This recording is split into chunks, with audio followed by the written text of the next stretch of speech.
Messieurs, dames, bonjour. Monsieur Ducos, nous allons commencer le cours dans quelques instants. Le temps que vous preniez connaissance du message à l'écran. Et deuxième chose, est-ce que vous m'entendez? Est-ce que vous voyez mon écran? Vous avez un chat sur le côté en haut à gauche de votre écran qui vous permet de pouvoir communiquer avec moi. D'ailleurs, vous pourrez poser des questions grâce à ce chat. Donc, je vous envoie un petit message comme ça. Vous pouvez localiser peut-être. N'hésitez pas à me répondre pour me dire que tout est OK. M'entendez-vous? Est-ce que vous voyez mon écran avec la souris qui bouge? Important d'avoir ce retour. Oui, non. Donc, personne ne trouve le chat.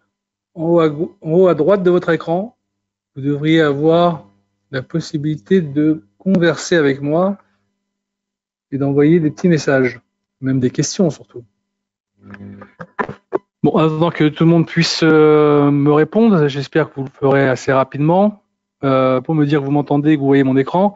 Voilà, nous allons commencer le cours sur les outils d'analyse technique. Le cours va se faire aujourd'hui sur l'US 500, c'est-à-dire le Standard & Poor's.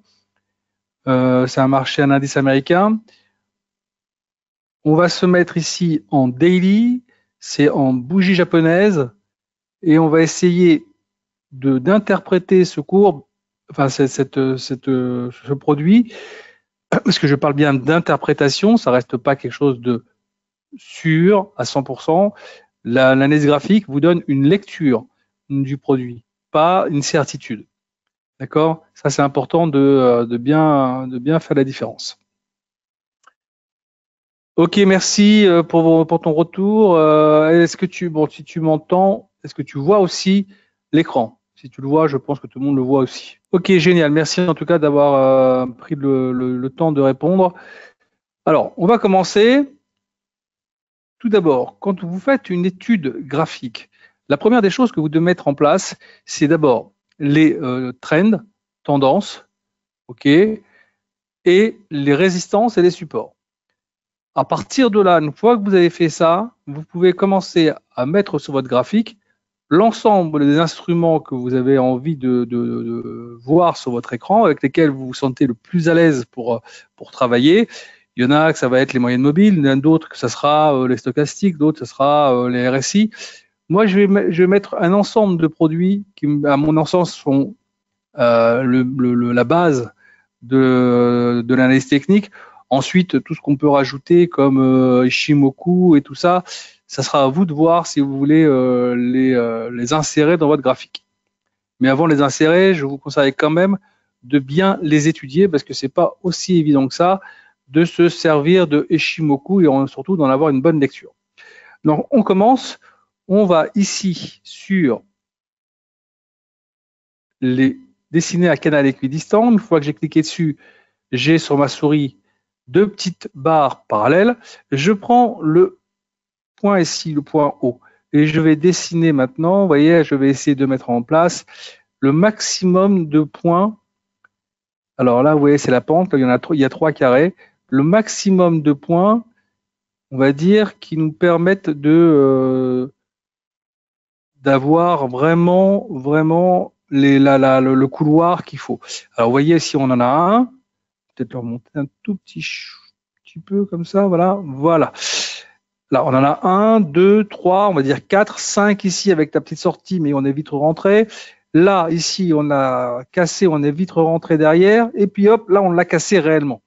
Après deux petites tentatives de re-rentrer encore dans le train, mais ça tient.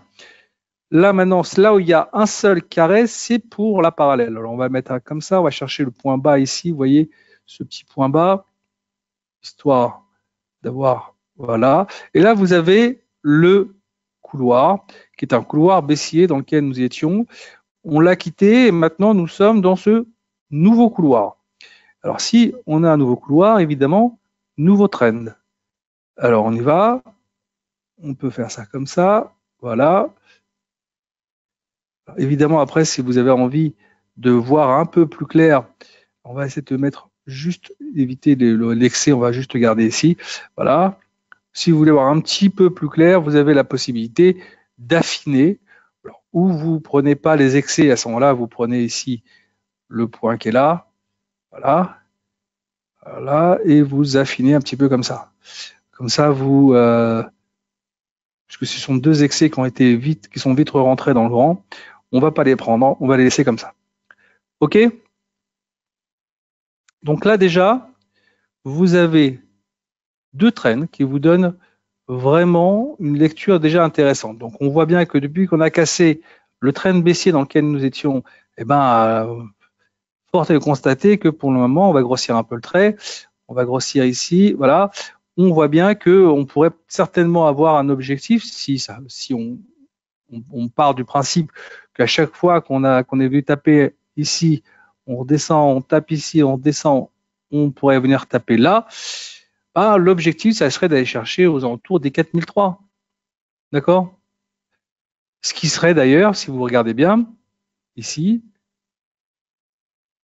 le niveau, ici à peu près, que nous avons laissé. Alors attendez, on va peut-être le mettre un petit peu plus serré. Voilà, voilà, dans cette zone-là. Alors après, évidemment, vous avez deux autres zones ici qui sont assez intéressantes. On voit bien qu'on a ici, là, là, là.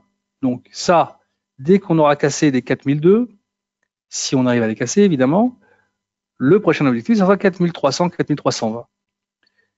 Comme ici, vous voyez, on est remonté, on n'a pas été jusqu'au bout. Ici aussi, hop, donc il est possible que peut-être on ne le fasse pas tout de suite. Donc attention, il faudra d'abord passer cette première étape pour aller chercher cette deuxième étape. D'accord? Donc on continue. Là, j'ai mis pour l'instant deux résistances. On va chercher maintenant encore les supports derrière. On pourrait mettre déjà celui-ci. Celui-ci, évidemment. Voilà. Ah, bon, quand vous avez terminé ça, on ne va pas tous les mettre, et je vais vous dire pourquoi, parce que tout à l'heure, on va utiliser un produit qui s'appelle retracement Fibonacci. Et vous allez voir qu'avec Fibonacci, une bonne partie de ces lignes vont être absorbées, voire on aura certainement d'autres lignes qui vont apparaître, mais déjà celles qu'on a mis déjà en place, elles seront à peu près confondues avec les lignes de Fibonacci, donc on les retirera. Mais c'était quand même histoire de pouvoir déjà par nous-mêmes, déjà déceler les supports et résistances et en avoir déjà une petite lecture. Alors maintenant qu'on a fait ça, on commence déjà à voir un petit peu comment se comporte le produit. On peut aller dans insertion, indicateur, et on va commencer à mettre les indicateurs intéressants qui pourraient nous aider. On va commencer par ici la Bollinger Band. Alors là, je vous laisse le temps de regarder comment on y arrive. Bollinger Band, bande de Bollinger, on y va, je clique dessus. On ne touche pas ici à la programmation, vous pouvez changer la couleur, la grosseur du trait si vous voulez, et vous faites OK. Et là, vous voyez, là pour l'instant, on a ici une moyenne mobile de 20 jours, parce que c'est ça la bande de Bollinger, une moyenne mobile de 20 jours, avec des écarts types. Alors je vais grossir un peu le trait, comme ça on verra un peu mieux. Avec des écarts types qui sont calculés par rapport à cette moyenne mobile. OK, et qui vont nous donner surtout la possibilité de dire quand on vient taper en haut la bande de Bollinger, normalement on devrait avoir des retracements, sauf que c'est pas toujours le cas.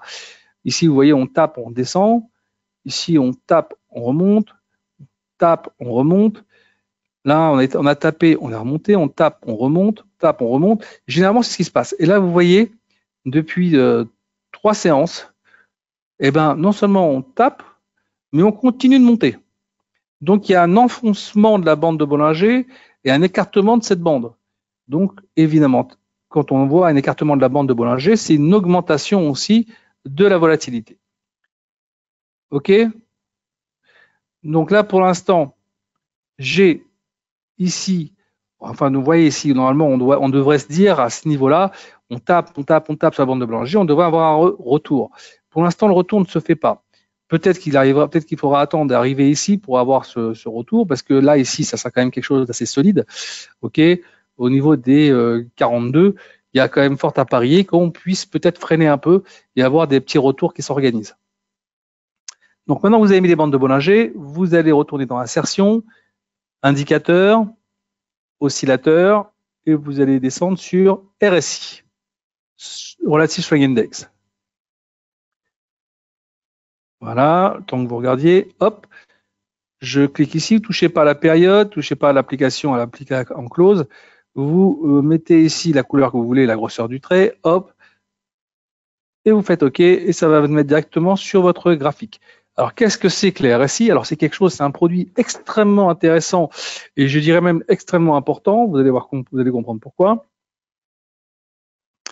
Les RSI, en fait, c'est un rapport entre les moyennes des baisses et des moyennes des hausses des 14 derniers jours qui vont vous donner ce petit graphique qui va osciller entre 0 et 100. D'accord? Et comment ça se lit? Quand on arrive près des 70 ou au-dessus de 70, marché en surachat. Quand on est près des 60, des 30 ou en dessous de 30, marché en survente. Et là, comme vous voyez, on commence quand même tout doucement à se rapprocher de ces 70. Donc, ce qu'on va faire, on va mettre ici une petite barre comme ça, et on va se mettre sur les plus hauts récents. Vous voyez, là, on a fait un plus haut. On va, voilà. Là, ici, on a déjà eu un tout petit peu plus haut, donc on va le mettre celui-là aussi pour voir des fois qu'on aille le chercher. Alors, on voit ici que celui-ci est à peu près à 70, mais que le deuxième petit trait derrière, c'est 75. Donc, il va falloir surveiller. Est-ce qu'on va s'arrêter sur ce niveau-là, qui sera peut-être, on va dire, au niveau des 4002, ou alors on ira chercher au-dessus, qui sera peut-être les 4003. On ira voir ça ensuite. Par contre, ce que vous devez regarder, c'est qu'à chaque fois qu'on vient dans cette zone-là, regardez ce qui se passe derrière, grosse montée, on va dire en one shot quasiment. Derrière, on tape, on est sur les 70, 75, et après, correction. Ici, on se met là. Voilà, grosse montée ici, hop, derrière, correction. OK. Alors ensuite, on a eu des petits pics qui ne nous ont pas amené directement, comme vous voyez, à 70. On n'était pas trop loin, on était à 65, 64. Mais pour avoir plus de sécurité, quand vous voyez que actuellement vous êtes aux alentours de 65, 66, que ça continue de monter, on est peut-être dans une petite ligne droite, ok, une dernière petite ligne droite en termes de poussée à la hausse, avant peut-être d'avoir une autre petite baisse intéressante qui sera peut-être à prendre en cours de route. Ok? Vous m'arrêtez s'il y a des choses qui ne vont pas, s'il y a quelque chose que vous n'avez pas compris, vous me le dites. Alors là, voilà, juste pour l'instant, pour la lecture avec la RSI. Alors ensuite, vous avez la possibilité aussi sur la RSI de pouvoir mettre ici une sorte de diagonale qui va peut-être nous donner là, ici.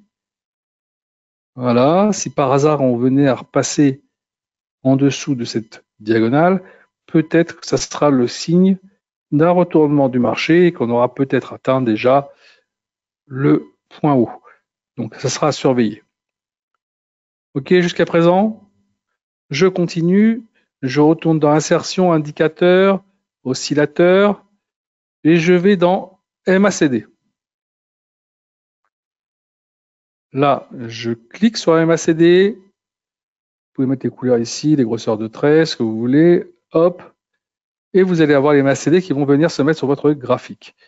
Alors, qu'est-ce que c'est que les MACD? Alors, les MACD, en fait, c'est deux moyennes mobiles exponentielles de 12 à 26 jours, avec ici une autre moyenne de 9 jours sur laquelle on est en train d'avoir le signal. Donc, quand vous allez voir ici les MACD au-dessus du signal rouge, c'est haussier. C'est exactement ce qu'on a pour l'instant. Quand vous passez en dessous, c'est baissier. Là, pour l'instant, c'est nettement haussier. La RSI, elle est toujours en train de remonter. La MACD, pas de signe de retournement. Vous allez avoir un signe de retournement si vous avez une MACD un petit peu plus courte que la précédente. Ça sera peut-être le démarrage, une amorce de repiquage vers le bas à surveiller. Pour l'instant, on ne l'a pas. D'accord? Donc, pour l'instant, au niveau du marché, je vais mettre ici, voilà, marché qui continue à pousser. D'accord? Alors, comme au même titre que ici, on a mis une diagonale ici, on peut en mettre ici, on peut mettre encore ici si vous voulez. Voilà. Une autre diagonale qui va peut-être nous permettre de voir comment va se comporter le marché. Est-ce que si on vient ici un petit peu, allez, on va dire buter, et après derrière on commence un petit peu à vouloir redescendre par ici, et qu'on casse cette diagonale, surtout si on casse ici la RSI, qu'on commence à avoir ici les MACD qui changent un petit peu, qui sont un petit peu plus courtes, vous aurez certainement la possibilité de vous dire, ah, c'est le moment peut-être de prendre une position vendeuse pour essayer d'aller chercher un petit bénéfice intéressant. Est-ce que jusque-là, c'est bon? Vous avez compris comment se lie la MACD et son utilité, c'est quand même assez important, hein. Donc, dès que vous avez déjà les MACD qui commencent un petit peu à se raccourcir, vous voyez bien qu'on est en train déjà de commencer à amorcer la phase de retour, la phase de changement de cap. Et alors ici, dès qu'on a changé là, vous voyez, je vais vous montrer là ici, dès on vient flirter avec le signal et qu'on passe au-dessus, hop, marché qui repart très nettement à la hausse. Et on le voit bien ici.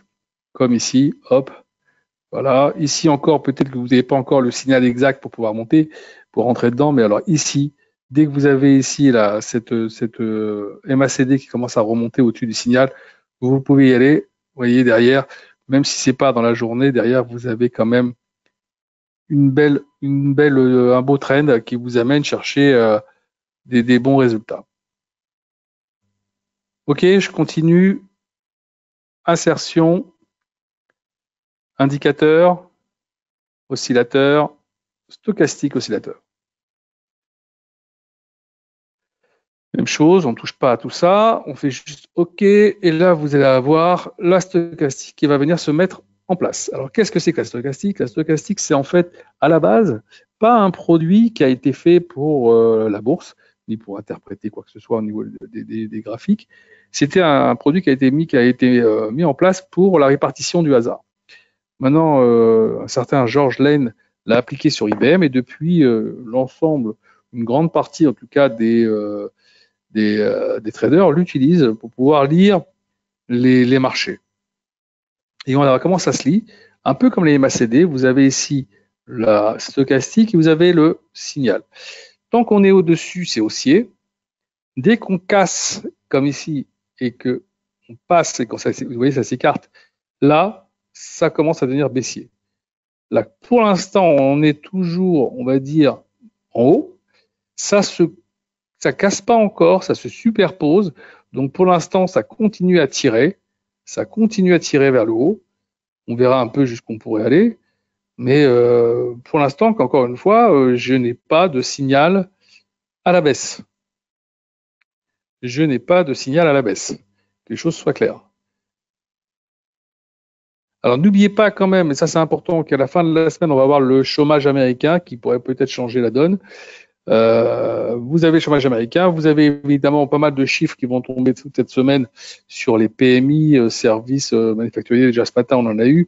Vous aurez encore aussi des chiffres sur le rapport de l'emploi et tout ça, ce qui est très important. Je vous rappelle que la Fed regarde de très près ce qui se passe au niveau de l'emploi. Si par hasard on avait une amélioration de l'emploi, ça pourrait redonner une pression inflationniste sur les marchés. On pourrait peut-être voir des marchés qui tanguent un peu. Par contre, si l'emploi continue de dégrader un peu, c'est ce que c'est quand même triste, c'est comme ça fera plaisir au marché, il pourrait continuer à remonter parce qu'il y aura certainement une détente sur les taux. Ok, voilà. Donc là déjà, vous avez quand même pas mal d'éléments pour pouvoir commencer à analyser votre graphique. On va essayer de réduire un petit peu les éléments que nous avons mis ici pour pas prendre trop de place sur le graphique. Voilà. Maintenant qu'on a mis ça en place, tout à l'heure, je vous ai parlé du retracement Fibonacci. On va aller chercher tout de suite. On va là. Clique dessus. Je prends le point de départ de ce mouvement. Je laisse mon clic gauche enfoncé et je l'amène jusque sur le point haut du trend en question. D'accord? Et là, maintenant, vous allez avoir tous les retracements. Alors, évidemment, comme je vous ai dit, tous ceux qui sont ici ne servent pas à grand-chose, donc on va les enlever. Voilà. Alors celui-ci, il est entre les deux. Allez, il est entre le 50 et le 61%.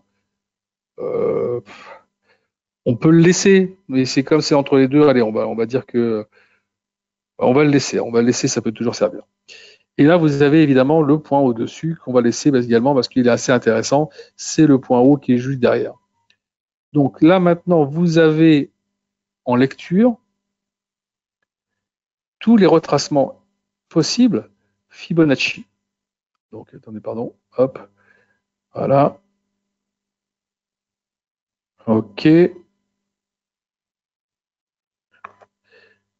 Donc, ici, premier objectif, ici, ça sera celui-ci.